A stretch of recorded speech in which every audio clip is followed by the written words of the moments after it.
Hi everyone, my name's Glenn and welcome back to All Bricks Reviews, where you always find the biggest range of reviews of LEGO and other LEGO style sets. And today we've got this absolute vintage Technic set. It's set 854 and 948 if you're in the US. So to understand how old school this is, how vintage as far as Technic goes, Technic was first introduced in 1977 and this set was from 1978, so it's pretty early on. Straight away you can see how basic this little set is. Not that many moving parts. It has one particular item that you'll rarely see these days. It's the actual reciprocating square piston. That was introduced in a number of sets. So let's look what makes the piston actually go up and down.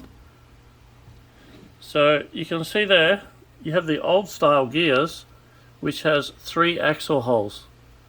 So you put an axle through the offset axle hole and these connectors, and that goes up into the piston, and that's it. No differentials, so basically just operated from one axle on one side, and that's how this one worked. So this was the first set to introduce the rubber hoses.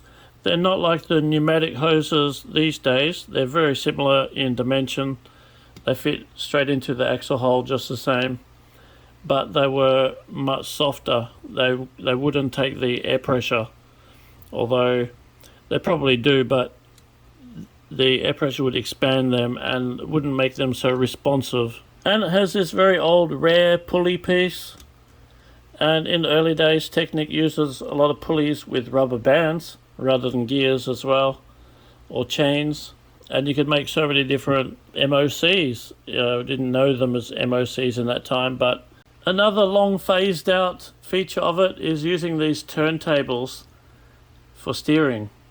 They still use turntables these days, but not really for steering applications. And that's how the early days of steering worked. If you wanted to buy the original sticker, which would go on here, number 9, and buy this as an assembly, then you're looking at least 55 US cents up to around $2, and there's only around 10 or so of them worldwide currently on sale. Well, that's it for the review of the 854 Go-Kart. I hope you liked it, guys and girls. Tuning into the channel, because in the future there are still going to be videos released, maybe at a slower pace than you have seen in the past.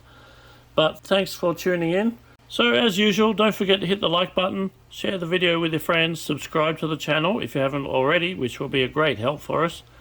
And we'll see you in the next video. Have a great day. Bye.